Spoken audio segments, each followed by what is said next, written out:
Capítulo 2. El miedo, una emoción narcisista. Sin miedo, estaríamos todos muertos. Cuenta la leyenda que el filósofo griego Pirrón, que afirmaba haber extirpado de su persona tan perturbadora emoción, llevó una vida muy extraña. Sin la ayuda constante de sus amigos, que lo seguían todo el día a todas partes, se habría despeñado por algún acantilado o habría dado con sus huesos en el fondo de algún pozo. Tampoco era una gran ayuda para los demás. En una ocasión, al ver que su amigo Anaxarco caía en un fangal, él siguió caminando y pasó a su lado sin prestarle auxilio alguno, al parecer, incapaz de apreciar la naturaleza del apuro por el que estaba pasando su amigo. Pero no es menos evidente que el miedo puede ser también fuente de comportamientos inestables y erráticos. Alarmadas por un intruso que interrumpió sus rituales sagrados, las mujeres de Tebas, en la escalofriante tragedia Las Bacantes, de Eurípides, persiguieron al extraño hasta darle caza y lo despedazaron miembro a miembro. La líder de ese grupo llevó entonces la cabeza del infortunado hasta la ciudad, haciendo exhibición triunfal de la misma, sin ser aún consciente, dada la agitación emocional en la que estaba sumida, de que llevaba la cabeza de su propio hijo. Estos mitos nos dan a entender que la supresión del miedo puede provocar desastres sociales, ceguera ante los verdaderos peligros para la vida y la integridad física, incapacidad para protegerse uno mismo y para proteger a los demás. Pero, al mismo tiempo, el miedo puede generar conductas tan poco fiables como impredecibles y puede ser explotado por políticos ansiosos de azuzar la agresividad contra grupos sociales impopulares. El miedo está involucrado en la mayoría de los comportamientos negativos en el ámbito de la religión. La historia está llena de acciones crueles y dañinas, inspiradas por el temor, contra miembros de religiones minoritarias, judíos, católicos, mormones o testigos de Jehová, por citar solo a unos pocos grupos que han figurado como víctimas de tales actos en la historia estadounidense y europea reciente. Vistos en retrospectiva, hoy podemos apreciar que, en tales casos, si bien el temor de la mayoría concernía a asuntos de importancia real, la seguridad nacional, la no dominación, la seguridad económica, la estabilidad política, la conexión que los agresores establecieron entre esos valores y la presunta amenaza planteada por la minoría religiosa en cuestión era absolutamente falaz, resultado de la ignorancia y la fantasía, propagadas por la retórica política. Era completamente inverosímil que los judíos estuvieran tramando un complot para hacerse con el control de Europa a través de una conspiración de banqueros. Era completamente inverosímil que, tratando a los inmigrantes católicos como ciudadanos en igualdad de condiciones, se fuera a desmoronar la democracia estadounidense. Era completamente inverosímil que los testigos de Jehová estuvieran planeando traicionar a Estados Unidos para entregar el país a los nazis, que ya habían internado a sus correligionarios en campos de concentración en Alemania. Y, sin embargo, todas esas fueron creencias generalizadas en su momento y generadoras de discriminación y violencia desde el instante en que la fantasía ocupó el centro de la escena pública y se convirtió en una supuesta realidad que sentenció a muchas personas inocentes a llevar unas vidas de marginación y, con demasiada frecuencia, a ser víctimas de una muerte prematura. Lo que sostendré aquí es que, para controlar mejor nuestros miedos, necesitamos una combinación de tres factores, unos principios sólidos y lógicos que entrañen el respeto hacia la igualdad humana, unos argumentos que no sean autointeresados y que busquen un presunto defecto en una minoría que también esté presente en la cultura de la mayoría, y una imaginación curiosa y empática. Pero, primero, tenemos que comprender más a fondo el miedo y su funcionamiento.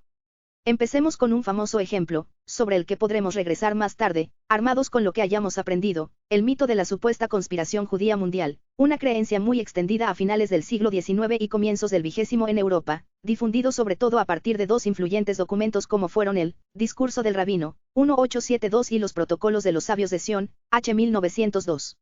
El Discurso era en realidad un extracto de una novela de Hermann Goethe, titulada Biarritz.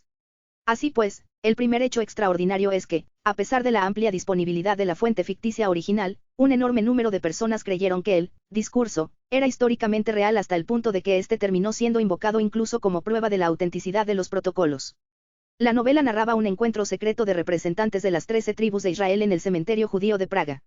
Un rabino que se dirige a los allí congregados anuncia que los judíos están preparados para hacerse con el control del mundo y, entre otras cosas, explica que, usando la civilización cristiana como escudo y operando en secreto, los judíos han ido amasando paulatinamente un inmenso poder gracias a su control de las instituciones financieras y a su propia riqueza personal, que, dado el aumento creciente de la deuda de las naciones europeas, estas pronto estarán listas para ser absorbidas por ellos, y que los propios judíos deben estar advertidos de que todavía tienen que esforzarse más para controlar una mayor proporción de los bienes raíces de esos países, para alcanzar un estatus elevado en las profesiones jurídico-legales y en la prensa, y para, en último término, introducir cambios en la regulación financiera que les beneficien.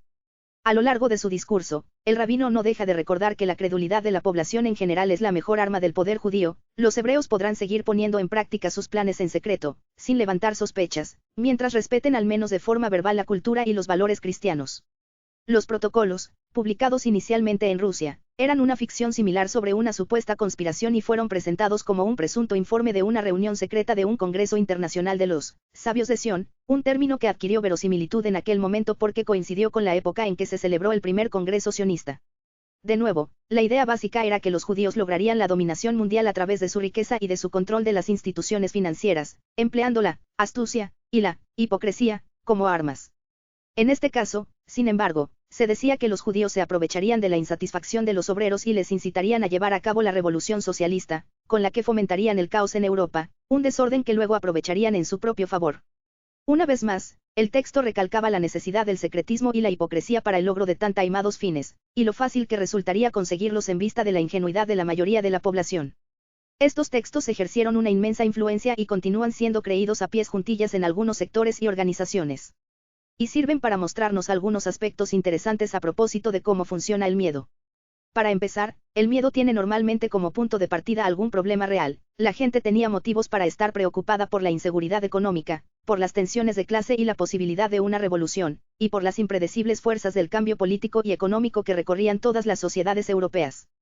En segundo lugar, el miedo es fácilmente trasladable hacia un destinatario que puede tener poco que ver con el problema subyacente, pero que hace las veces de conveniente sustituto del mismo, a menudo porque ese nuevo blanco es ya objeto del desagrado popular.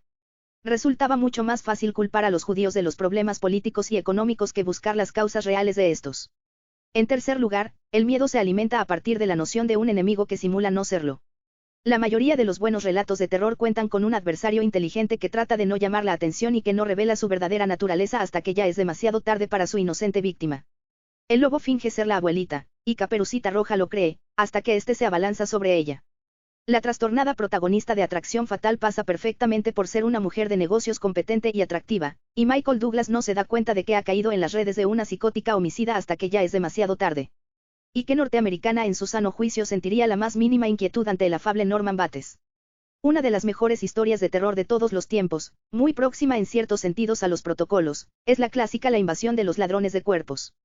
Esta película, que se supo nutrir muy bien del ambiente de sospechas y acusaciones imperante durante la Guerra Fría, sobre todo en la era del macartismo, acrecienta el habitual nivel de peligro inicial al presentarnos a toda una comunidad de clones idénticos a quienes habían sido los habitantes originales de la localidad, los cuales, precisamente por lo inofensiva y exactamente iguales a los habitantes de siempre que parecen, no despiertan sospechas acerca de su verdadera identidad, hasta que el daño que estos invasores han causado es ya extraordinario y solo quedan unos pocos valientes para remediarlo.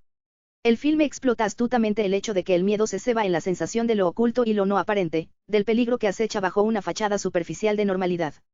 Los protocolos también se aprovechaban de esa tendencia, que probablemente está muy enraizada en la biología del miedo, retratando a los judíos como si, en el fondo, fueran unos ladrones de cuerpos que tratarían de presentarse ante los demás como buenos ciudadanos incluso, como casi unos cristianos más, respetando de forma verbal los valores cristianos incluso, casándose con cónyuges cristianos y, en algunos casos, convirtiéndose a esta religión, hasta que las riendas del poder estuvieran definitivamente en sus manos. Como corolario de la noción del mal oculto está la idea de la capacidad de percepción aún superior de quien denuncia ese mal y lo saca a la luz. La persona que se da cuenta de que los judíos son peligrosos y malvados aparece, en esta ficción, como alguien que ve las verdaderas intenciones de estos antes de que nadie más lo haga, como el valiente que podría salvar en último término a la comunidad, como el explorador aguerrido que advierte la presencia de la serpiente que acecha entre los matorrales y se enfrenta a ella. La insinuación de esa capacidad superior de percepción halaga a los lectores, a quienes se insta a convertirse a su vez en salvadores, despojando a la fuerza maligna del disfraz que la encubre. La idea del rostro cubierto ha adquirido una enorme significación simbólica en los debates actuales sobre el papel del Islam en Europa. La excesiva atención centrada en la supresión del velo sigue una larga tradición, en los cuentos infantiles, en el cine y en la vida real, de imaginación de la existencia de una conspiración secreta que saldrá súbitamente a la luz para acabar con nosotros cuando el momento sea propicio. La tendencia a temer la repentina aparición de un agresor está arraigada en la biología y, a veces, ha sido de gran ayuda para los seres humanos. Pero también puede constituir una fuente de reacciones irracionales y erróneas. Los gentiles de Europa que creyeron en la veracidad de los protocolos tenían verdaderos motivos de preocupación, malestar económico, violencia política. En aquel entonces la gente no entendía cómo funcionaban esas fuerzas en realidad incluso hoy, vistas en retrospectiva, nos resulta difícil comprenderlas bien. ¿Qué podía ser más fácil, pues, que caer en la trampa infantil de imaginar que todos aquellos temores podían identificarse, sin más, con un único grupo social, que ya era impopular de por sí, y cuyas diferencias en religión y en el vestir los habían convertido también en blanco habitual de sospechas, y suponer que las respetables y respetuosas conductas de los miembros de ese colectivo eran simplemente una señal más que confirmaba la conspiración oculta en la que estaba implicado. Apartando el velo que nos tapa la auténtica imagen de ese grupo, pensaban los abonados a esa teoría de la conspiración, eliminaremos todos nuestros problemas. El miedo, tendencias biológicas. El miedo es una emoción muy primitiva. A diferencia de la compasión, que requiere de un pensamiento capacitado para ver las cosas desde otras perspectivas y que, por consiguiente, solo está disponible en unas pocas especies animales, y a diferencia incluso de la ira, que requiere de un pensamiento causal a propósito de quién es culpable de haber ocasionado un daño, el miedo no precisa en realidad de un aparato mental muy elaborado. Lo único que requiere es cierta orientación rudimentaria hacia la supervivencia y el bienestar, y la capacidad de responder ante aquello que amenace la una o lo otro. No es de extrañar, pues, que varias investigaciones recientes hayan asociado el miedo a la amígdala, una parte del cerebro compartida por todos los vertebrados y que no está relacionada con la cognición superior. Particularmente significativo en ese sentido es el trabajo de Joseph Ledoux acerca del aprendizaje y la memoria emocionales. Tras provocar lesiones cerebrales a varias ratas de laboratorio, Ledoux mostró que diversas partes del cerebro intervienen en la transmisión de las señales del susto y en el establecimiento de un hábito o memoria emocional. En concreto, la amígdala, un pequeño órgano con forma de almendra situado en la base del cerebro, desempeña una función muy fundamental en ese proceso, al igual que el tálamo y la corteza auditiva. Ledoux se ha cuidado mucho de afirmar que las emociones en humanos implican procesos fisiológicos similares. Puede que sí, pero eso es algo que no se ha demostrado todavía. Incluso en el caso de las criaturas que sí ha estudiado, Ledoux pone especial énfasis en recordar la complejidad y la variabilidad de la fisiología. El establecimiento de los recuerdos es una función del conjunto de la red, y no de un solo componente. La amígdala es ciertamente crucial, pero no debemos perder de vista el hecho de que sus funciones existen únicamente en virtud del sistema al que pertenece. Si esto es así para el caso de las ratas, más probable resultará aún en el caso de los seres humanos. Por último, Ledoux afirma haber descubierto solamente ciertos fenómenos relacionados con la conducta del susto, pero en ningún momento dice haber esclarecido la experiencia subjetiva de la emoción del miedo, ni en ratas ni en humanos. Ledoux ha escrito que, para él, el miedo es un estado subjetivo de conciencia, que implica una reacción del organismo al peligro, y que lo que él estudia, por lo tanto, no es esa emoción. Toda experiencia subjetiva es un terreno pantanoso para los científicos. Si bien entendemos que el miedo es una emoción que una rata puede tener de un modo no muy distinto a cómo puede sentirla un ser humano, no sucede lo mismo con otras emociones, como la pena o la compasión. Otras investigaciones han mostrado que el miedo humano implica tendencias profundamente arraigadas en la evolución de la especie. Por ejemplo, los seres humanos parecen tener una reacción instintiva de susto ante la forma de una serpiente, lo cual probablemente les resultó de especial utilidad en su prehistoria evolutiva. Además, la habituación al susto, según ha demostrado Ledoux, cambia el organismo y, por consiguiente, resulta muy difícil de revertir. En cuanto los animales están condicionados por un estímulo atemorizador, ya no es posible descondicionarlos, sino es mediante un proceso muy prolongado de recondicionamiento. Se han obtenido también otra serie de resultados, estrechamente relacionados con la cuestión del miedo, a propósito de la reacción del sobresalto, que podríamos definir como una sorpresa con tintes de temor. Como bien ha argumentado Jennifer Robinson, el sobresalto, al igual que el susto y en estrecha relación con este, puede explicarse en buena medida también por la presencia de unos mecanismos evolutivos relativamente primitivos que no precisan de la intervención de niveles superiores de meditación, reflexión o autoconciencia. El miedo y el sobresalto son mecanismos valiosos, ya que contribuyen de manera bastante fiable a nuestra propia seguridad y bienestar, y garantizan que reaccionemos con intensa aversión a aquello que percibimos como una amenaza o un peligro. Por tales motivos, muchos pensadores políticos han sostenido que el miedo desempeña una función valiosa en el orden legal. Si tememos algo, tenemos incentivos para evitarlo. Incluso John Stuart Mill, destacado proponente de un enfoque racionalista del derecho, argumentó en el utilitarismo que, el impulso de autodefensa, es una tendencia natural, un instinto, o algo que, se asemeja a, un instinto, que subyace debidamente en el derecho penal. Es algo, común a toda naturaleza animal, y, hasta cierto punto, constituye una buena guía acerca de lo que debería regularse por ley y lo que no. Ahora bien, no hace falta que ahondemos más en la cuestión para darnos cuenta de que el miedo no puede ser una guía perfecta para nosotros. En primer lugar, lo que ayudó a los seres humanos a sobrevivir en la prehistoria evolutiva no siempre resulta útil en la actualidad. En algunos contextos, continúa siendo de gran ayuda reaccionar con rapidez y aversión ante la forma de una serpiente, pero esa misma tendencia podría no ser tan útil allí donde no existen tales animales, sino objetos inocuos de la misma forma, como los lazos de unas zapatillas de ballet, por ejemplo. Más importante aún es el hecho de que el miedo natural a la serpiente suele trascender su ámbito original y traducirse en reacciones culturalmente moduladas de sospecha hacia aquellas personas de las que se cree que actúan de forma sinuosa, artera o furtiva, rasgos a menudo asociados simbólicamente con los grupos minoritarios. De hecho, todos ellos estuvieron históricamente relacionados con los judíos. Reaccionamos al peligro percibido, que no siempre es el peligro real. A medida que la sociedad se vuelve más compleja, se multiplican las ocasiones de potencial discrepancia entre apariencia y realidad. Este problema se ve agrandado por el instinto que nos hace amedrentarnos especialmente con aquello que salta de improviso ante nosotros. El miedo y el sobresalto, como ya hemos visto, mantienen una estrecha alianza, tanto en los cuentos infantiles y las películas de terror, como en los protocolos, con su fantasía sobre un enemigo oculto, listo para abalanzarse sobre nuestra yugular.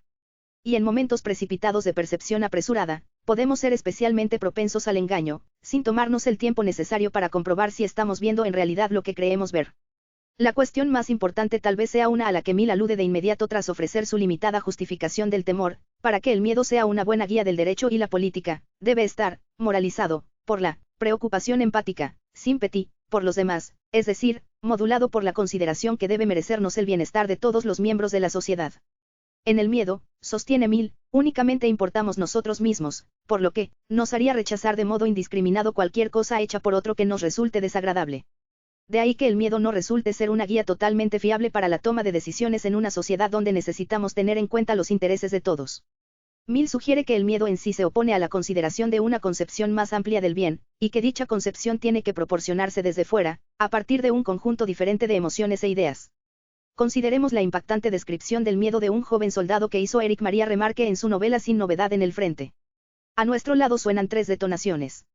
El fogonazo taladra oblicuamente la niebla, los cañones gruñen y rugen, nos estremecemos. Sentimos que en nuestra sangre se ha establecido un contacto eléctrico. En el momento en que silban las primeras granadas, en que el aire se desgarra por los disparos, prende súbitamente en nuestras arterias, en nuestras manos, en nuestros ojos, una espera contenida, un estado de acecho, una agudeza mayor de todo el ser, una extraña penetración de los sentidos. El cuerpo se encuentra de repente dispuesto a todo. Tal vez en ese momento nuestra vida más íntima y más secreta vibra y se apresta a la defensa.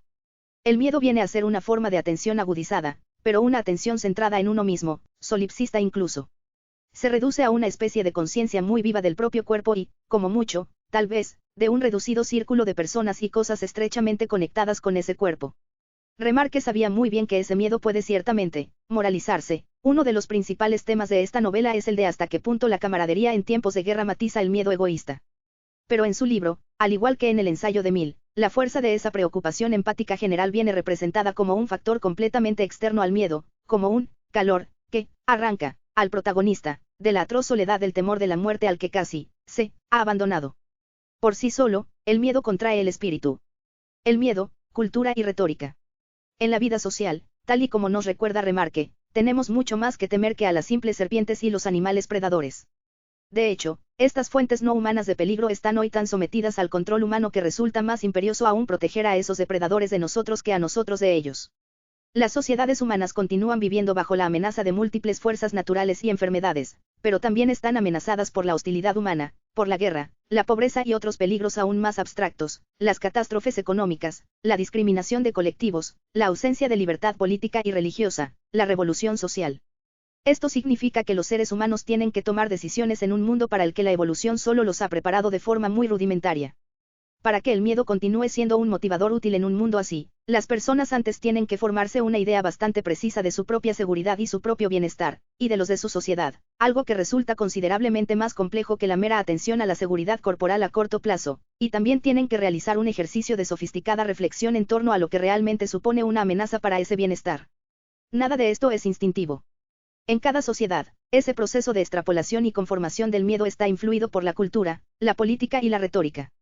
De hecho, una de las mejores explicaciones de estos procesos se encuentra en la retórica de Aristóteles, donde el filósofo aconsejaba al aprendiz de orador sobre cómo persuadir a su público. El temor, según Aristóteles, puede definirse como cierta pena o turbación que resulta de imaginarse un mal inminente que sea destructivo o doloroso. Aristóteles vinculaba el miedo a ciertos daños graves que suponen dolor o destrucción, pues, según escribió, las personas no temen ser injustas o mentalmente torpes. Nótese que por aquel entonces las personas no solían vivir lo suficiente como para que la demencia senil fuese un problema tan extendido como lo es hoy en día.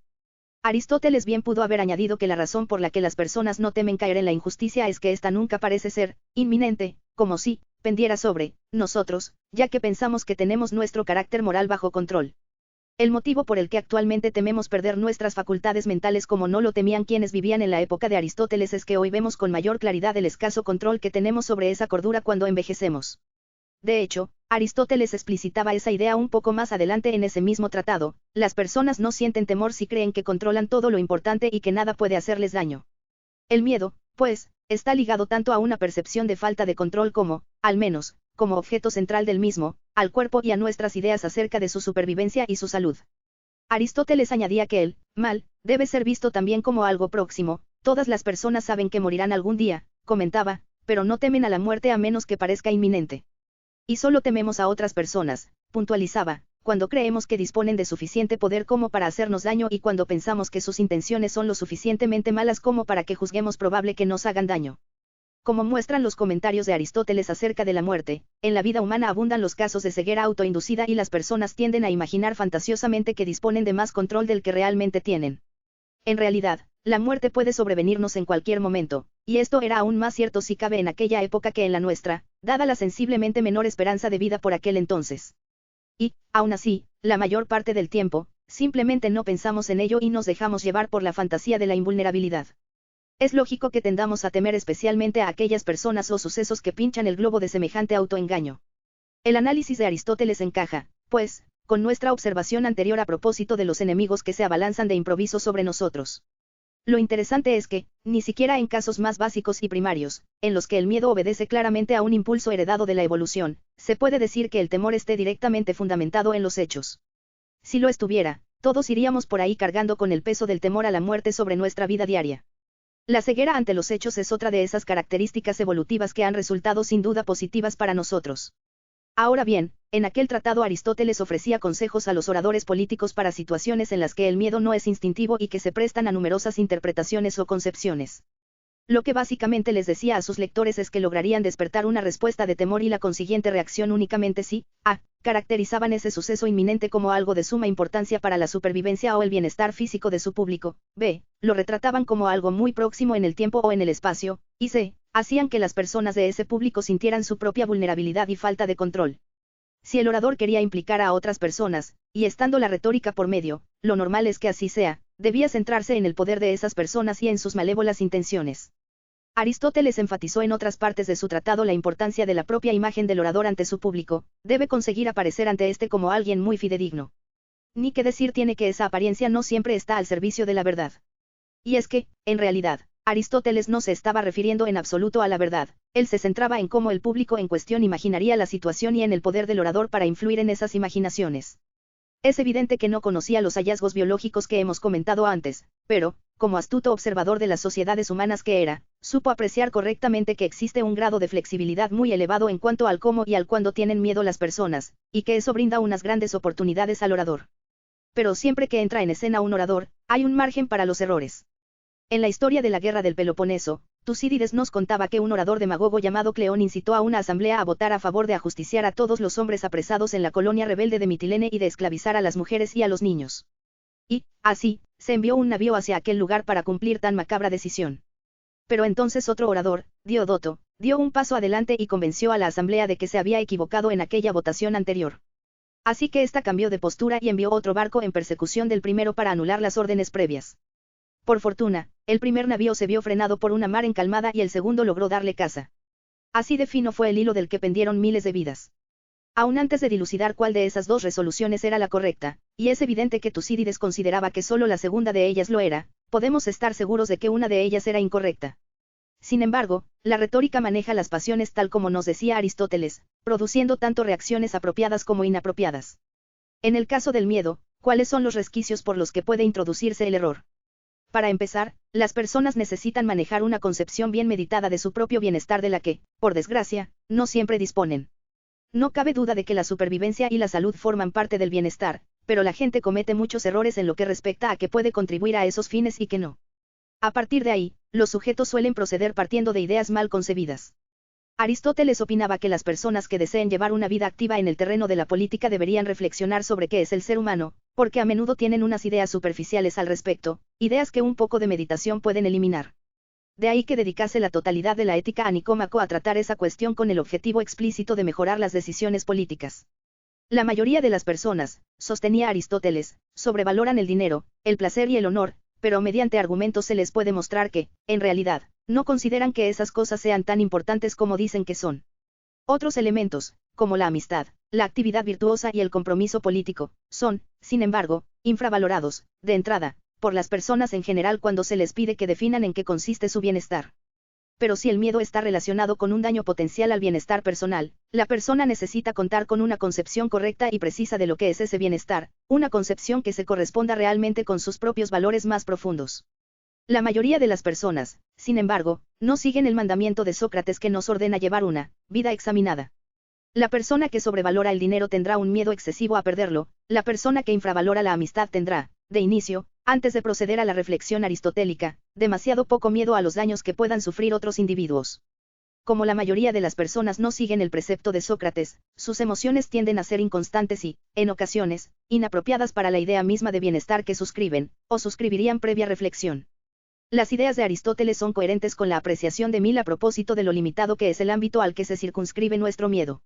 Él también opinaba que la mayoría de los individuos tienen una concepción del bienestar que asigna muy escasa importancia al bienestar de los demás y al del conjunto de la comunidad.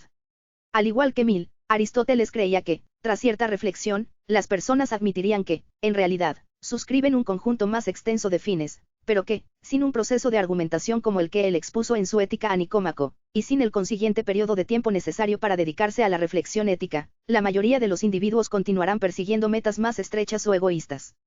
Mill era aún más pesimista, según él, para que a las personas les importe el bien de otros congéneres más distantes, es necesaria una reforma general de la educación.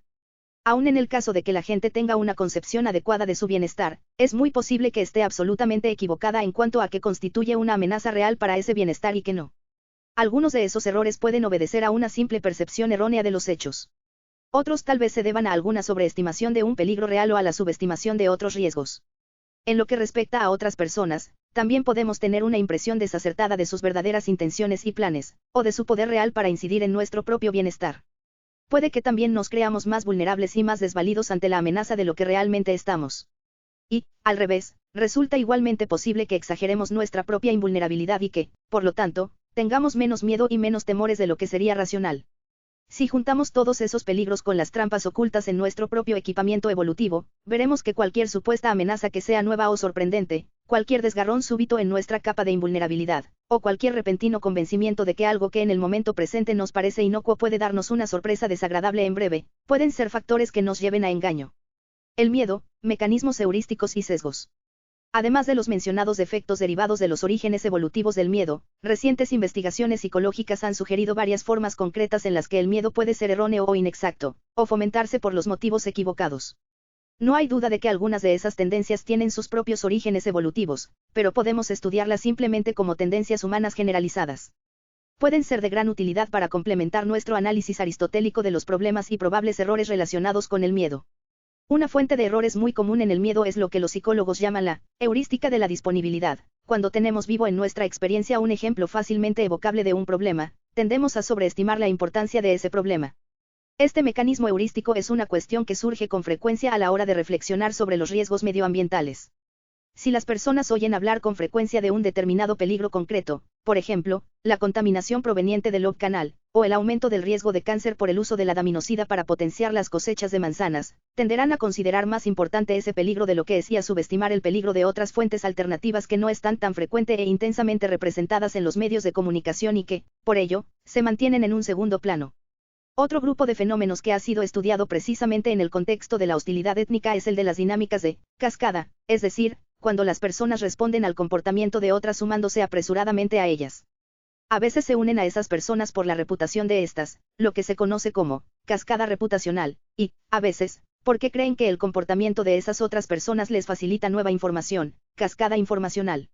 El economista Timur Kuran ha argumentado que tales cascadas desempeñan una función importante en el contexto de la etnización, la transición, en muchos casos, asombrosamente rápida, por la que los sujetos pasan a definirse a sí mismos en términos de una identidad étnica o religiosa y a situarse en contraposición a otro grupo étnico. El psicólogo Sudhir Kakar ha descubierto de forma independiente, a partir de sus investigaciones sobre la violencia étnica en la India, fenómenos similares. La incógnita que Kakar se propuso resolver era la de por qué personas que habían convivido pacíficamente durante años, como los hindúes y los musulmanes, se volvían mutuamente hostiles de pronto y pasaban a definir su identidad como no lo habían hecho hasta entonces, en términos de su etnicidad religiosa. Su estudio muestra el importante papel que ejercieron en ese sentido varios respetados líderes de las comunidades, cuya reputación propició la aparición de seguidores gregarios.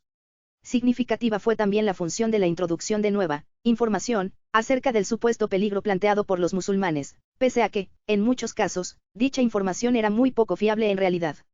Podemos complementar esas dos explicaciones trayendo a colación también el trabajo clásico de Solomon Asch sobre la presión de grupo. Las personas secundan las opiniones o posturas de otras personas, aun en casos de errores evidentes de apreciación sensorial, porque les da miedo o vergüenza tener una opinión aislada sobre el tema en cuestión. Estas tendencias ya fueron detectadas en su momento por Aristóteles, quien recordaba al orador que, para obtener un efecto sobre su público, debía presentarse ante éste como alguien de buen carácter y reputación, y que, para inspirar miedo, nada mejor que proporcionar a sus oyentes un determinado tipo de información aunque solo fuera presuntamente cierta. A todas estas fuentes de posible sesgo podemos añadir la ansiedad que muchas personas sienten a propósito de su propio organismo animal y de las vulnerabilidades que de él se derivan.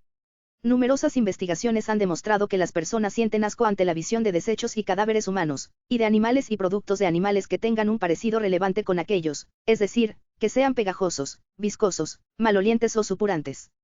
Las personas también elucubran acerca de ciertos grupos sociales atribuyéndoles tales propiedades humano-animales en exagerada medida, aunque en realidad no las tengan más acusadas que las de cualquier otra persona, un fenómeno que yo he denominado de repugnancia proyectiva.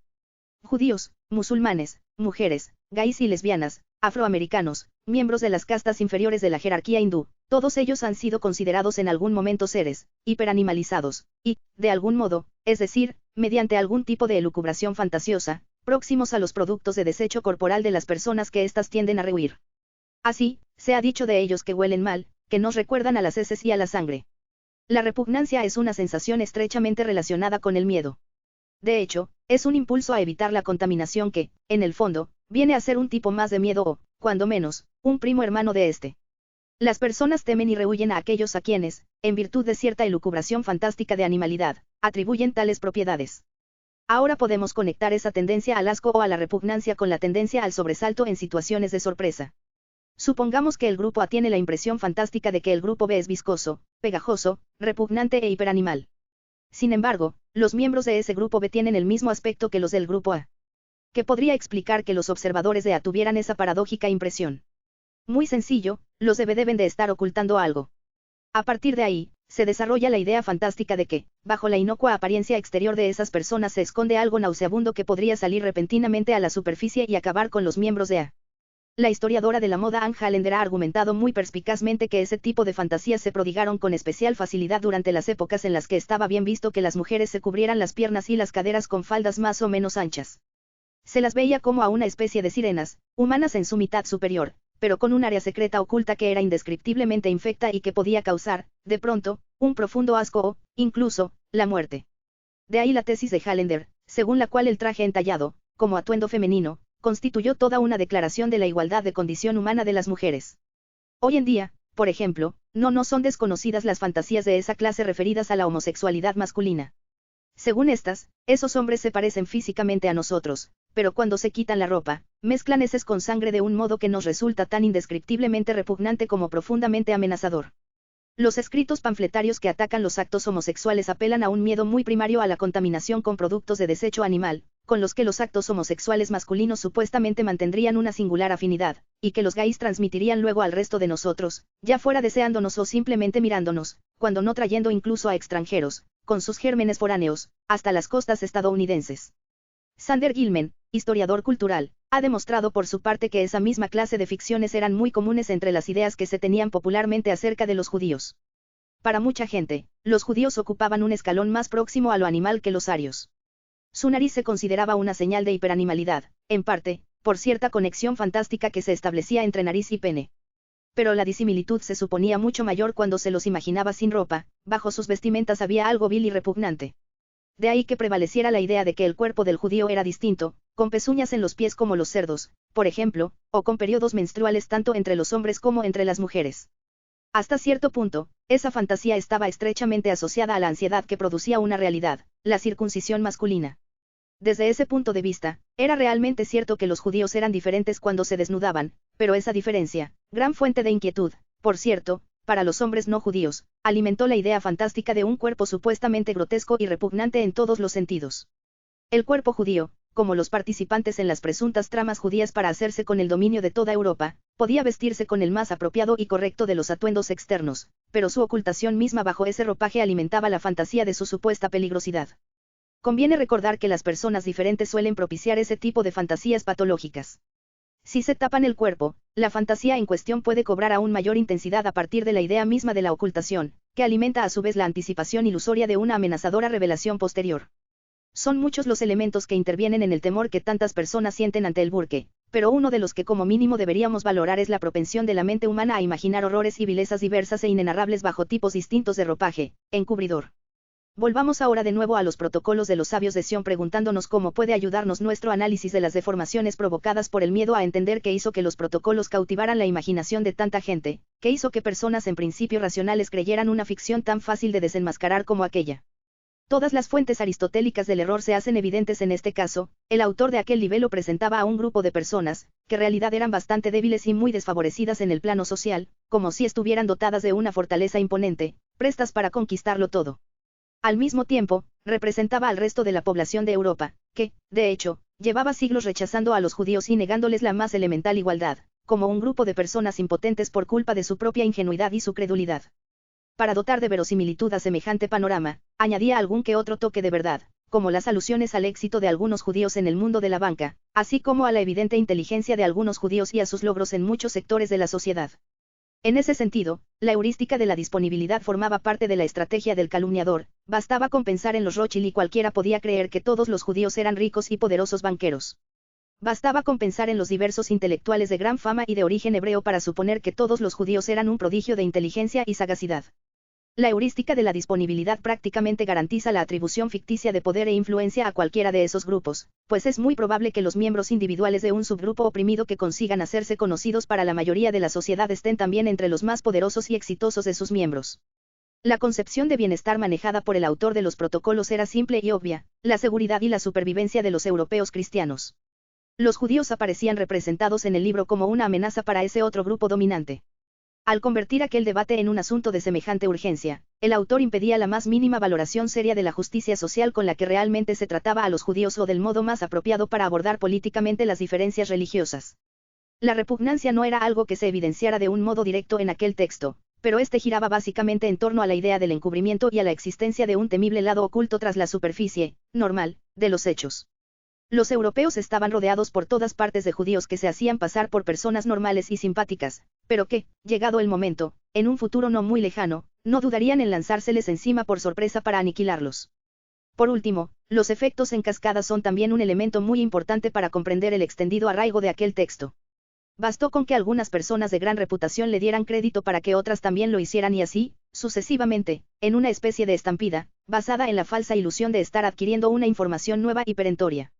Una cascada de ese tipo fue la que se produjo a propósito de la presunta culpabilidad del judío francés Albert Dreyfus, condenado por vender secretos militares al gobierno alemán. En un gigantesco proceso en cascada reputacional, la población francesa aceptó en un primer momento que Dreyfus era culpable sin disponer prácticamente de prueba alguna de ello, pero, al cabo de un tiempo, el efecto cascada viró en el sentido contrario, en respuesta a las acusaciones de Émile Zola y a la paulatina recopilación de pruebas favorables al acusado, lo que hizo que los ciudadanos franceses terminaran por aceptar mayoritariamente su inocencia. Estas cascadas y su irracionalidad fueron mordazmente descritas por Proust en su gran novela En busca del tiempo perdido. Volvamos ahora sobre algunos ejemplos actuales. En primer lugar, para orientar el análisis, consideraré dos casos de apelaciones al miedo que están básicamente bien fundamentadas. Se trata de casos que nos muestran que las apelaciones al miedo son, en no pocas ocasiones, racionales y prudentes. Podremos preguntarnos entonces por qué, en ejemplos como esos dos, el temor parece ser la respuesta correcta. En segundo lugar, sin embargo, examinaré dos casos de miedo de raigambre religiosa, en los que las apelaciones al temor parecen tan carentes de fundamento como irresponsables. Veremos cómo aprovechar los descubrimientos de la neurociencia, la retórica filosófica y la psicología cognitiva para arrojar luz sobre todos esos casos y sobre las diferencias entre ellos. En cada situación, Querremos saber hasta qué punto es el miedo adecuado o no a los hechos, y a los problemas reales, hasta qué punto consigue inducir a las personas a emprender una acción evasiva apropiada que las aleje de esos peligros auténticos o, por el contrario, distorsiona las respuestas de las personas a través de mecanismos heurísticos que no son los adecuados a la situación real y a través de construcciones de elaboración política y de dudosa validez normativa.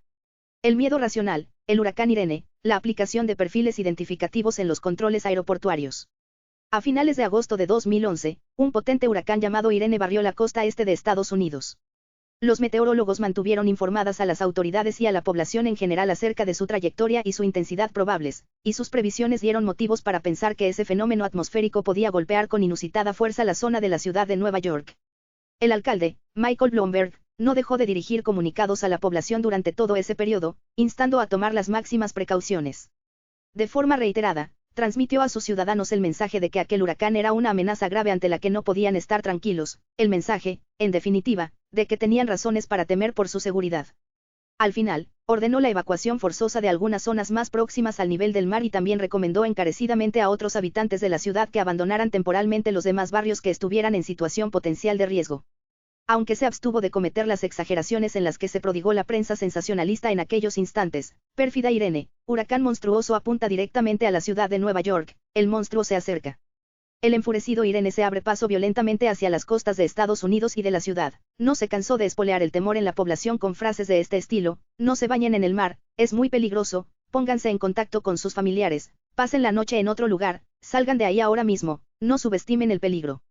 Aunque, cuando por fin llegó el temporal, este resultó ser más débil de lo previsto y causó relativamente pocos daños. La inmensa mayoría de los habitantes de la ciudad se sintieron satisfechos con las medidas preventivas del alcalde.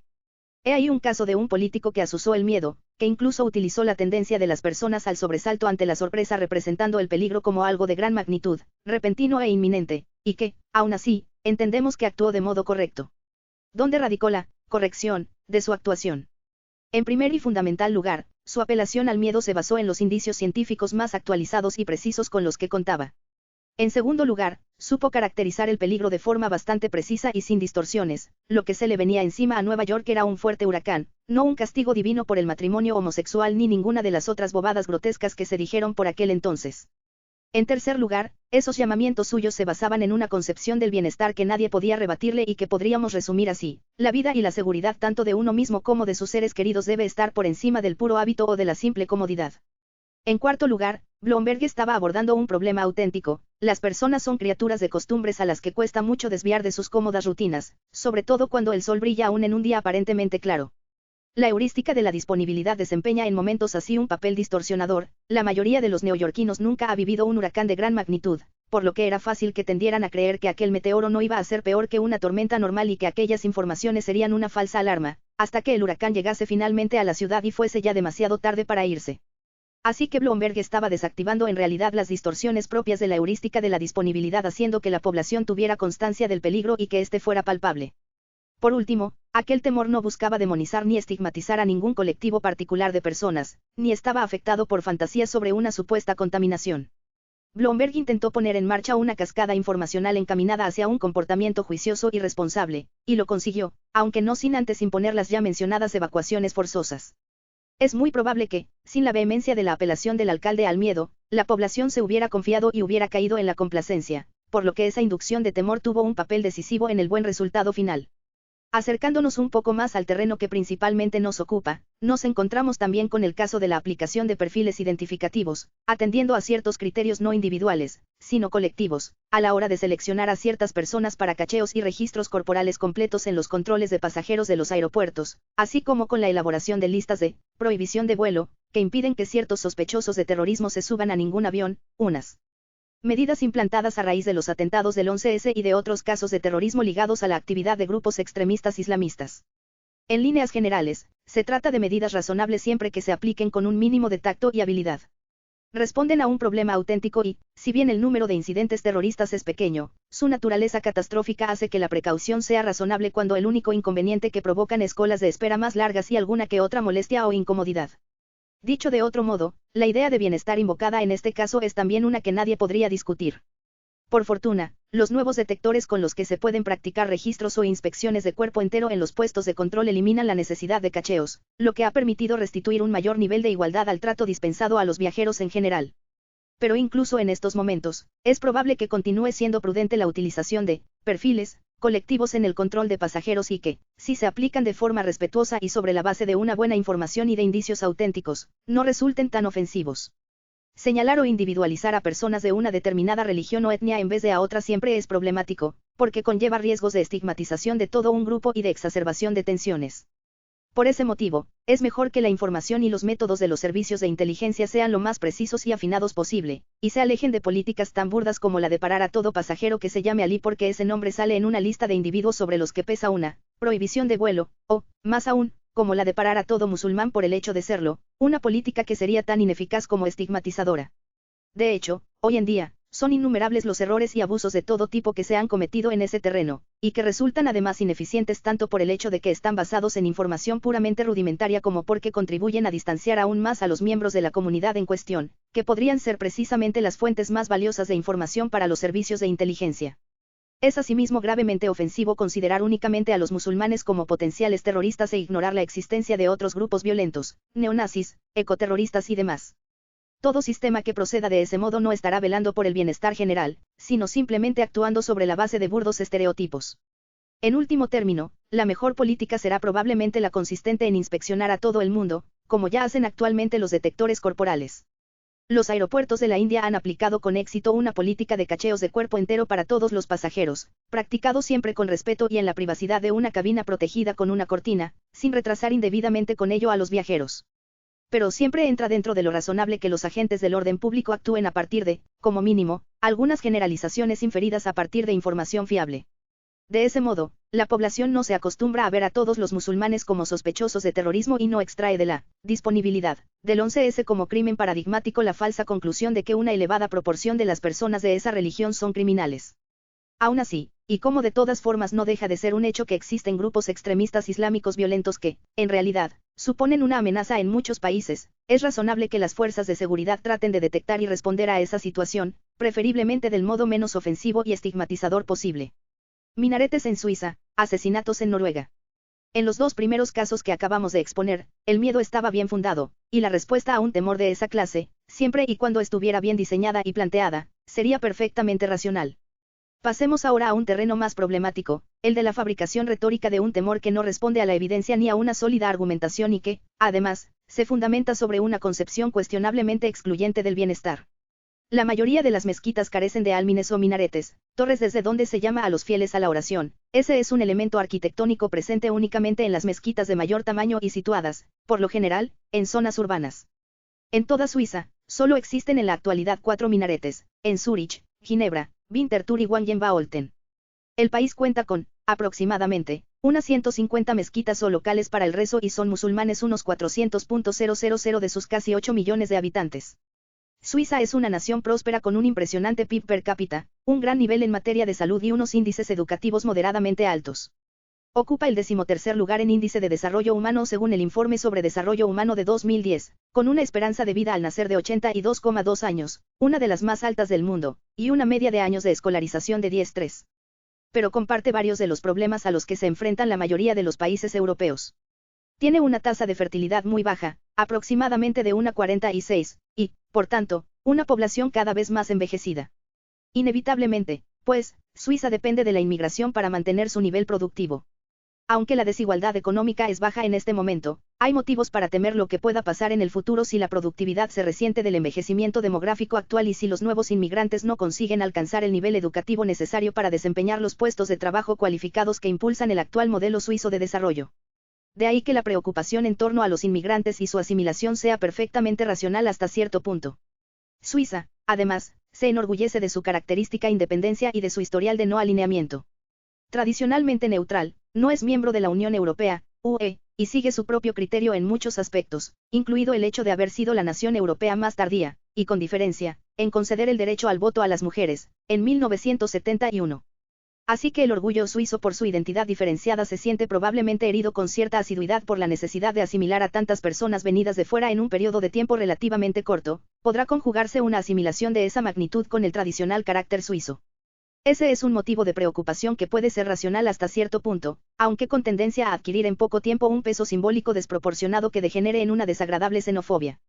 El minarete de Wangen-Baolten, construido en julio de 2009, fue el punto de inicio de la actual controversia, cuando un centro cultural islámico turco solicitó una licencia para erigir un álmine de 6 metros de altura sobre el edificio en el que se aloja. Varios habitantes de la localidad protestaron e impugnaron la solicitud ante una autoridad local de ordenación urbanística. Aunque al principio se les dio la razón a los impugnadores, la apelación posterior terminó retirándosela.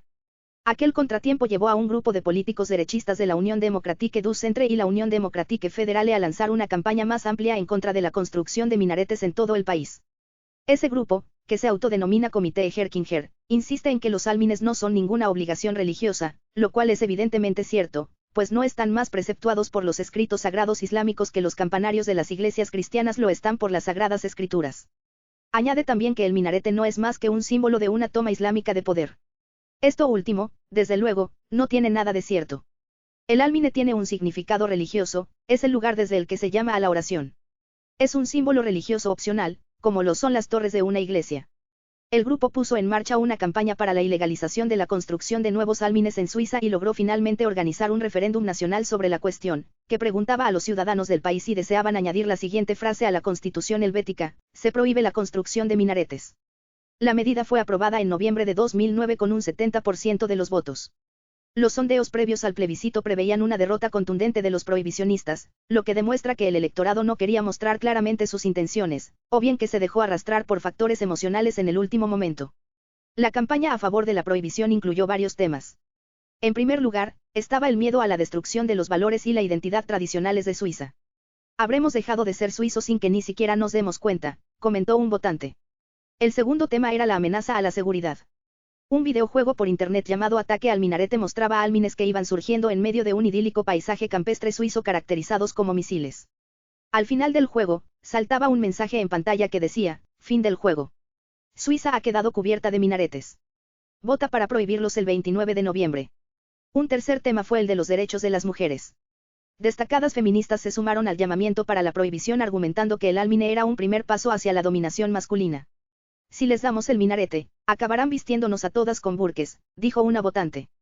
Sin que nos demos cuenta, estaremos sometidas a las sharia y tendremos lapidaciones de mujeres en nuestras propias calles. Y esto a pesar de que casi el 90% de los musulmanes de Suiza provienen de Turquía y Kosovo, por lo que no son seguidores por tradición del código de vestir islámico más conservador. La prohibición contaba con la oposición del Parlamento del país, del Consejo Federal, el Ejecutivo, los obispos católicos, la Federación de Comunidades Judías y otras muchas organizaciones destacadas de la sociedad civil, que aducían que era incongruente con las normas de la libertad religiosa y el respeto mutuo. Los colectivos judíos recordaron esos días a la población que sus propios correligionarios habían tenido prohibido durante siglos construir sinagogas o cubrirlas con cúpulas. Los carteles de la campaña ejercieron una influencia importante en la opinión pública. Uno de ellos mostraba una bandera suiza tachonada de minaretes negros muy parecidos a misiles. En primer plano aparecía la figura de una mujer vestida con un burque. El mensaje, en letras grandes, era directo: basta. Sí a la prohibición de los minaretes. Al principio, algunas localidades y barrios se negaron a permitir que se colgaran esos pósteres en sus espacios públicos. Entonces, los prohibicionistas tomaron esa negativa como tema de un nuevo cartel. Sobre una bandera suiza, estamparon la palabra censura. Y bajo esta, podía leerse: una razón más para votar sí a la prohibición de los minaretes. La campaña aprovechó inteligentemente ciertas tendencias biológicas y mecanismos heurísticos psicológicos humanos. El videojuego y el primer cartel transmitían muy bien la idea del enemigo oculto y el surgimiento súbito y sorpresivo de un peligro letal. La figura de la mujer cubierta de la cabeza a los pies sobre un fondo de misiles era una invocación velada al miedo que despierta el peligro que sale repentinamente de su escondrijo. También apelaba a la heurística de la disponibilidad, pues lo que se buscaba con esa imagen en primer plano era transmitir una simbología representativa de un tipo de Islam extremadamente amenazador, con sus mujeres totalmente tapadas y su paisaje dominado por elementos arquitectónicos hostiles, antes que precisar las variedades de Islam realmente presentes en Suiza. Y el segundo cartel construye toda una cascada reputacional con su una razón más para votar sí. Dicho de otro modo, tus vecinos y amigos, tras valorar las razones, han dado ya un paso al frente, antes que tú, y si aún dudas, no te lo pienses más, ahora es el momento de sumarte a ellos. Bajo la superficie, se apreciaban también ciertas apelaciones a la repugnancia. Los suizos se sienten orgullosos de la limpia y resplandeciente belleza de su tierra. Aquellos carteles mostraban unos desagradables objetos negros hollándola por doquier. Según cómo se mirasen, podían parecer armas, pero también podían ser vistos como insectos que mancillaban el blanco de la bandera sobre el que se habían posado. Pero, por encima de todo, la campaña fue aristotélica. Unas personas que se presentaban a sí mismas como personajes de confianza, ciudadanos preocupados por su país, construyeron una imagen de la identidad suiza en torno a la bandera y a la alusión a valores muy queridos, como la seguridad, la libertad, la igualdad de las mujeres, y luego fabricaron un enemigo que constituía una terrible y apremiante amenaza para todo aquello que importaba a la población del país. Al mismo tiempo, la retórica de la campaña delimitó un «nosotros», que excluía a los inmigrantes, con independencia del tiempo que llevasen viviendo en el país o de lo mucho o poco que contribuyeran a la economía nacional. Toda campaña política utiliza el simbolismo para inspirar emociones. Y el pueblo suizo tiene sin duda ciertos motivos de preocupación real a propósito del futuro de su nación en una época como la actual, de fertilidad en descenso y fragilidad económica creciente. Porque, entonces, esa campaña provocaba un miedo descontrolado. El primer problema era que distorsionaba los hechos de un modo tan burdo como flagrante, tratando de convencer a la población de que todos los musulmanes suizos se proponen poco menos que la conquista militar del país, tras la cual las mujeres quedarán brutalmente subyugadas y la campiña suiza se convertirá en una zona de guerra. En Suiza no existía la amenaza de una edificación en masa de minaretes. El Almine era, y habría continuado siendo, una rareza exótica en ese país. La significación simbólica del minarete, la razón por la que aquella campaña se centró en algo que no estaba sucediendo en realidad, estribaba en que su forma puede evocar la de un misil con cierta facilidad, lo que permitió reforzar la idea de que los musulmanes representan una amenaza para la seguridad. Pero la metáfora del minarete misil es en sí misma una burda distorsión de la realidad. La cuestión del feminismo también era un tanto absurda, a juzgar por el poco ejemplar historial de los suizos a la hora de aprobar el sufragio universal femenino, un derecho que las mujeres turcas obtuvieron ya en 1930, 41 años antes que las helvéticas, y por las visibles diferencias entre hombres y mujeres en Suiza tanto en lo referente a la educación secundaria y superior, como en lo tocante a la participación en el mercado laboral. Los problemas reales se barrieron bajo la alfombra sin más y fueron sustituidos por otros simbólicos que carecían de todo vínculo demostrable con la verdadera problemática del país. En vez de organizar un debate difícil, pero en último término constructivo, a propósito de cómo promover la cohesión y la continuidad en una época de inmigración como esta, y a propósito de cómo avanzar hacia un mayor empoderamiento de las mujeres, se incitó a la población a creer que, embarcándose en una campaña puramente imaginaria contra una amenaza que ni siquiera existe, se realizarían progresos de alguna clase. Además, desviando la atención de ese modo, se retrasa el inexcusable debate sobre los problemas reales. Resulta mucho más difícil conseguir la cohesión social en una época de inmigración necesaria como la actual si se demoniza a los inmigrantes y se los representa como invasores del exterior, y no como a personas a quienes la propia población del país ha invitado a desempeñar trabajos que necesitan que desempeñen, personas que, en no pocos casos, son ya conciudadanos suyos. Y, por otra parte, cuesta mucho más luchar por el progreso educativo y económico de las mujeres cuando la población suiza cree que en su país la situación es ya la ideal, y cuando piensa que el único nubarrón en el horizonte es la amenaza cuasi externa de una hipotética invasión islámica. Por lo menos, la campaña antiminaretes en Suiza no fue violenta. Y, hasta el momento, no ha tenido consecuencias violentas conocidas. No podemos decir lo mismo de una tragedia causada por el odio religioso en una nación tan aparentemente armoniosa como Noruega, me refiero a los asesinatos perpetrados por Anders Behring Breivik. La tragedia noruega no fue obra de un psicópata. Anders Behring Breivik no es un enfermo mental como Jared Lee Launer, el perturbado que disparó sobre la congresista Gabrielle Giffords y mató a 6 personas en Arizona. Breivik escribe con lucidez y un sentido ideológico, a pesar de las pruebas de incapacidad mental que el tribunal noruego que lo juzga ha admitido a trámite. Como el asesino de Gandhi, Natharam Godse, se trata de un extremista con una visión paranoica del mundo, pero es perfectamente capaz de expresar una lógica justificadora de sus actos que resulta inteligible para todos. De hecho, de igual modo que Godse aprovechó su juicio para dar publicidad a sus opiniones derechistas hindúes, leyendo una larga declaración pública de autojustificación, utilizando la oportunidad que le brindaron sus crímenes para llamar la atención sobre la justificación de la violencia que él mismo se ha propuesto promocionar ante el mundo. El estudioso del miedo encontrará muchas cosas interesantes en el manifiesto de Breivik, que invita a una estrecha comparación con los protocolos por su caracterización de Europa como una civilización ingenua e inconsciente del peligro oculto que la acecha. En realidad, muchos son los documentos de ese sesgo y tono que siguen una estructura retórica paralela a la de los protocolos, entre ellos se incluyen el influyente blog, Atlas Shrugs, Atlas se revela, de Pamela Geller, los escritos de Robert Spencer y, muy especialmente, las tesis de un grupo denominado Citizens for National Security, Ciudadanos por la Seguridad Nacional, que examinaremos en breve. Empecemos, sin embargo, por la cobertura mediática y lo que ésta nos revela acerca del actual clima de miedo en Europa y Estados Unidos. Luego analizaremos los lazos entre Breivik y otras figuras políticas más populares e influyentes. Cuando se produjeron los atentados de Noruega, medios de comunicación de todo el mundo se apresuraron a vincularlos con el terrorismo islámico. El Sun de Gran Bretaña llegó incluso a clamar, masacre de Al-Qaeda, el 11S de Noruega. Muchos comentaristas especularon con la posibilidad de que aquellos actos terroristas fuesen una represalia por la aportación de efectivos noruegos a las guerras de Afganistán e Irak.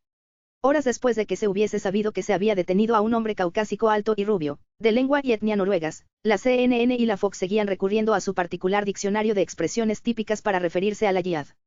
En Estados Unidos, el Wall Street Journal publicó un editorial similar al del Sun. A medida que se fueron revelando más datos sobre lo ocurrido y sobre su perpetrador, se fueron abandonando las alusiones al supuesto buen disfraz del asesino o, incluso, a su condición de converso. Heiner Bielefeld, ponente especial de la ONU sobre libertad religiosa y de creencias, condenó el tratamiento informativo dispensado a la tragedia. El hecho de que algunos comentaristas públicos relacionaran de inmediato el horrible asesinato en masa de Noruega del pasado viernes con el terrorismo islámico es ciertamente revelador y constituye en el fondo un bochornoso ejemplo de la poderosa influencia de los prejuicios y de su capacidad para consagrar estereotipos. La Organización Estadounidense de Vigilancia de la Cobertura Mediática Fairness and Accuracy in Reporting, imparcialidad y precisión de la información, también apreció síntomas de un problema generalizado. Los medios de comunicación estadounidenses en general, aun con numerosas excepciones, promueven la idea de que el terrorismo y el Islam son una misma cosa. El director del Centro de Ayuda y Proyección Exterior del Centro de Estudios sobre Oriente Próximo y Medio de la Universidad de Harvard también condenó la cobertura informativa diciendo que dificultaba seriamente la comprensión sutil y precisa de las diversas raíces del terrorismo. Estas tendencias de los medios de comunicación representan, sobre todo, ejemplos de cómo la heurística de la disponibilidad puede llevarnos por la senda equivocada. Desde la catástrofe del 11S, los estadounidenses han tenido lo acaecido aquel día por el paradigma de todo suceso mundial grave, y son muy proclives a hacer una lectura de otros incidentes a la luz de este. La violencia repentina es terrorismo, y el terrorismo es Al-Qaeda. Desde luego, interviene también un fenómeno en cascada reputacional cuando reconocidas figuras de los medios de comunicación se dedican a difundir una visión de los hechos que luego es asumida por otros muchos, cuyos juicios retroalimentan ese estado de opinión, afectando así a la cobertura mediática de nuevos sucesos violentos. Muy relevante en este sentido ha sido la Comisión de Investigación del Congreso sobre el Islamismo Radical puesta en marcha por el congresista Peter King, presidente de la Comisión de la Cámara de Representantes sobre Seguridad Interior, en marzo de 2011. Las sesiones de dicha comisión representan un salto cualitativo más en un proceso en cascada reputacional ya en marcha, pues responden a una serie de temores expresados en los medios de comunicación y alientan aún más el miedo al asociar el prestigio de un órgano como el Congreso a dichos temores. Nada de irrazonable tiene, por supuesto, que se investiguen las amenazas terroristas, y, desde luego, el islamismo radical es una de las fuentes de tales amenazas. Pero habría sido más eficiente y más fructífero para fomentar un debate racional y equilibrado investigar esa amenaza junto con otras, como la amenaza procedente de sectores de adscripción vagamente cristiana del movimiento estadounidense de milicias, de los que surgieron los terroristas que cometieron el atentado con explosivos de Oklahoma City. Una investigación así podría haber realizado un gran servicio público ahondando en el paranoico mundo de los blogs que agitan el fantasma de la invasión musulmana, del que surgió el propio Anders Behring Breivik. ¿Quién sabe? Igual una investigación así podría incluso haber frustrado los planes de Breivik, porque no se habría tardado en descubrir que incluso algunos de los grupos derechistas más radicales del ciberespacio habían denegado la solicitud de ingreso a aquel noruego por considerar alarmantes sus ideas sobre la violencia. Por ejemplo, la English Defence League, una organización nacionalista con tendencias neonazis de la que Breivik se declaró admirador, ha condenado los atentados, si bien ha aprovechado para puntualizar que cabe esperar más ataques de ese tipo si se tolera la continuidad de las actuales políticas pro-inmigrantes. Otro colectivo de presión anti-islamista, Stop Islamization of Europe, SIOE, rechazó el intento de Breivik de unirse a su grupo en Facebook por los vínculos neonazis del solicitante. Todo esto podría haber resultado de gran utilidad si se hubiera descubierto con antelación. Aún así, podemos perdonar a King que no se adentrara en ese terreno porque estos grupos están radicados en Europa y no en Estados Unidos, pese a que Internet les proporciona en la práctica el don de la ubicuidad. Lo que ya no es responsable por su parte es sugerir a la población en general que la amenaza de la violencia proviene únicamente, o sobre todo, del Islam.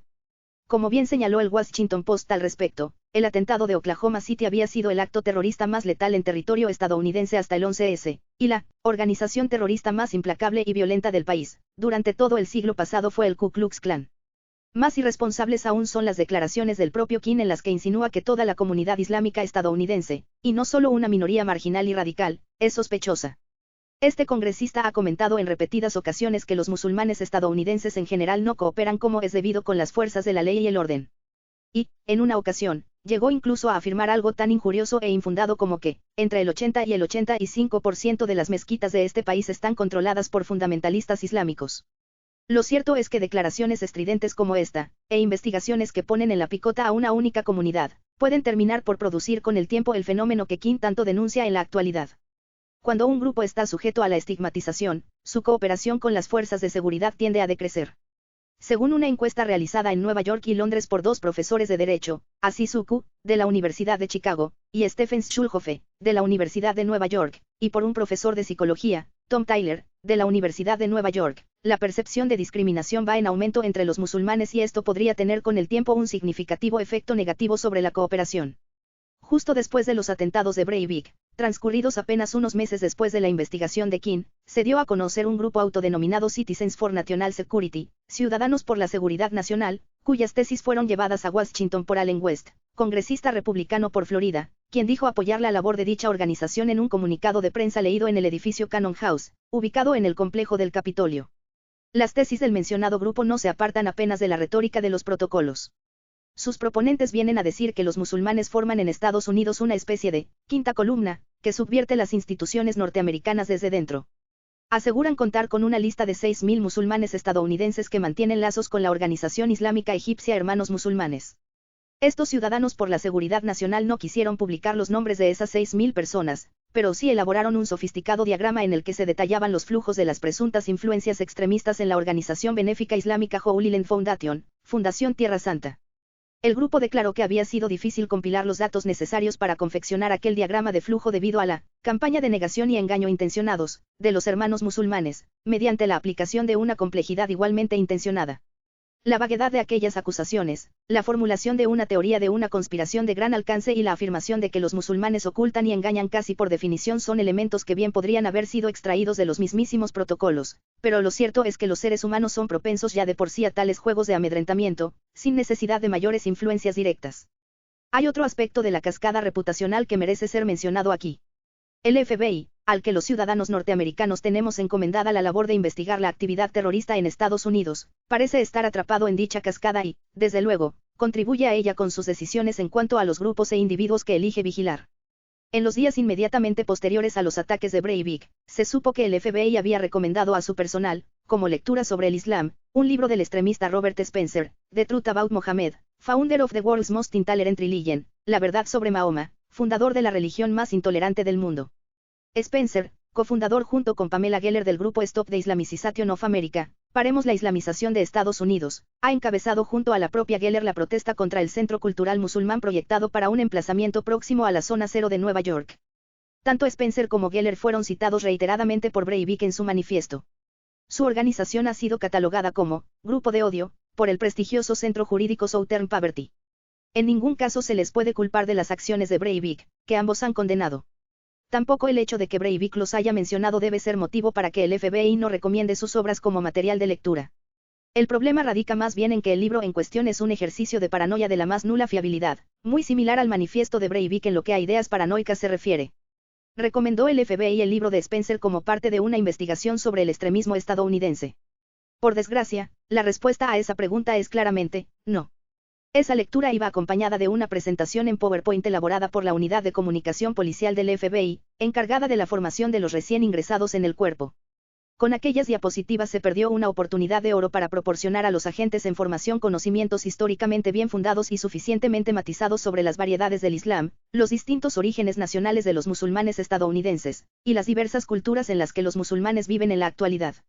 Como la mayoría de los estadounidenses creen que el Islam existe fundamentalmente en Oriente Próximo y Medio, en sociedades predominantemente árabes, a pesar de que Indonesia y la India son los países, democráticos ambos, por cierto, con más musulmanes del mundo, y de que la India, junto con su vecino Bangladesh, es una importante fuente de procedencia de los musulmanes norteamericanos, resulta muy inquietante comprobar que la presentación en PowerPoint en cuestión se refería al Islam como la religión de Oriente Medio, informaba a los agentes en formación de que, para interrogar a musulmanes, deben saber que, la mente árabe, se deja convencer más por las palabras que por las ideas, y más por las ideas que por los hechos, ¿y eso qué significará?, me pregunto yo. También, explicaba, a esos futuros agentes que los musulmanes practican un ritual de circuncisión, como si esta fuera una costumbre primitiva cuando en Estados Unidos más de la mitad de los recién nacidos varones son circuncidados y la circuncisión ritual es una costumbre judía conocida por todos. Los alumnos también aprendían que el Islam transforma la cultura de un país imponiendo unas costumbres árabes propias del siglo VII. Huelga decir que necesitamos un FBI competente y que una instrucción, como la aquí descrita, es una vergüenza. El ex agente Mike Germán comentó al respecto: para que la formación del FBI sea eficaz, tiene que ofrecer una información útil, ajustada a los hechos y no tendenciosa. Ese material incumple los 3 criterios. En respuesta a las preguntas de los periodistas, el FBI asegura ahora que ya no utiliza dicha presentación en PowerPoint y que ya no recomienda la lectura del libro de Spencer. Siguen sin estar claros, sin embargo, otros aspectos del currículum formativo actual. Sabemos que, como mínimo, se ha retirado una invitación para impartir una charla a Brigitte Gabriel, una estridente autora de libros antimusulmanes caracterizados por su total ausencia de matices y de fidelidad a los hechos, similar a la de Spencer y Geller. Aún así, es importante mantener la vigilancia pública. Hay toda una profesión en alza de consultores en terrorismo, que ofrecen sus servicios a toda clase de cuerpos policiales y fuerzas de orden público para asesorarlas sobre el tema a cambio de jugosos honorarios. Algunas de esas personas venden información exagerada o simplemente falsa, con la que fomentan el miedo en vez de potenciar una actividad policial competente. Por desgracia, el ambiente actual, en el que incluyo la cultura mediática de nuestros días, parece tener elementos que propician la creación de un mercado de diagnósticos y soluciones sensacionalistas, por lo que un asesor ávido de encargos tiene más incentivos para inflar que para matizar. Una de las conclusiones más deprimentes de esta historia es que la sospecha y la desconfianza que el mundo académico inspira en el FBI y que comenzaron ya en tiempos del macartismo nunca han desaparecido en realidad.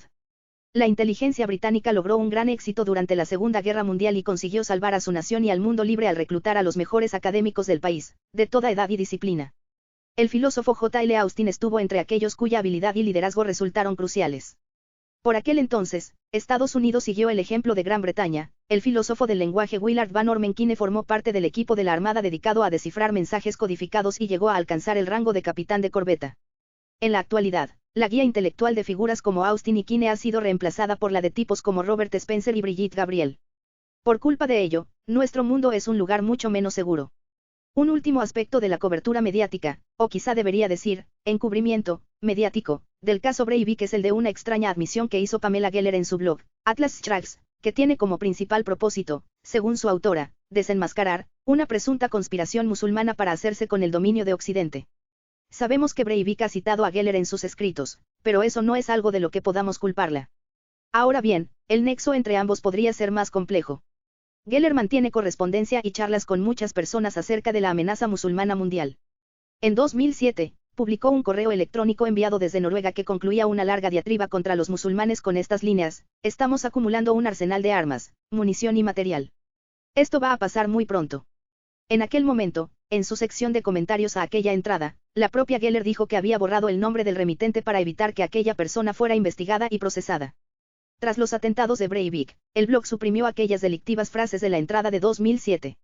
Pese a ese intento, alguien la había copiado y guardado ya con anterioridad, y ese contenido es ahora de dominio público y abierto a la consulta de cualquiera.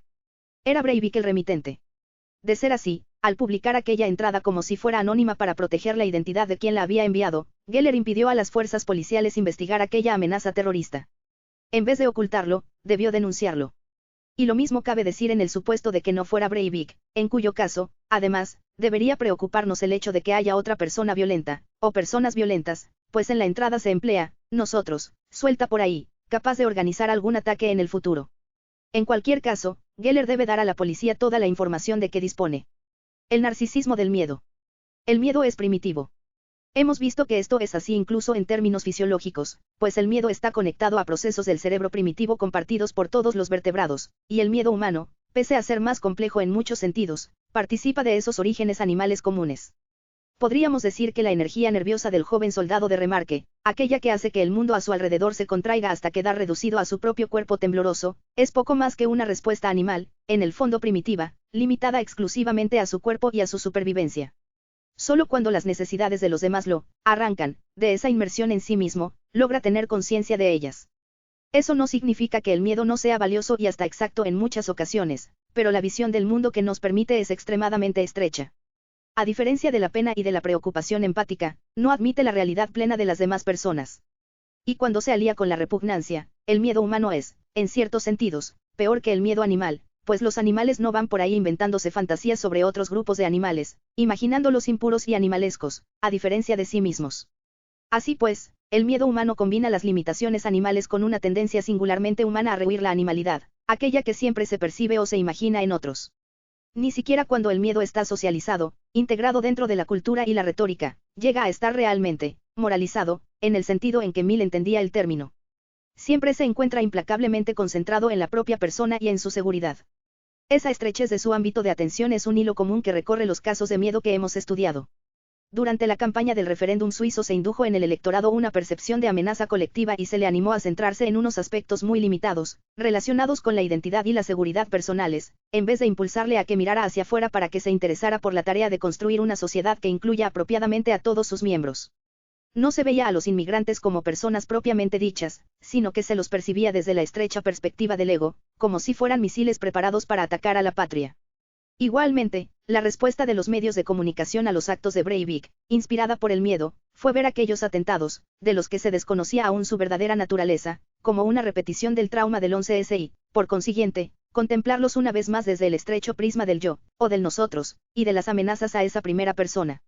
Aquella lectura egocéntrica impidió el avance de la curiosidad pura y genuina.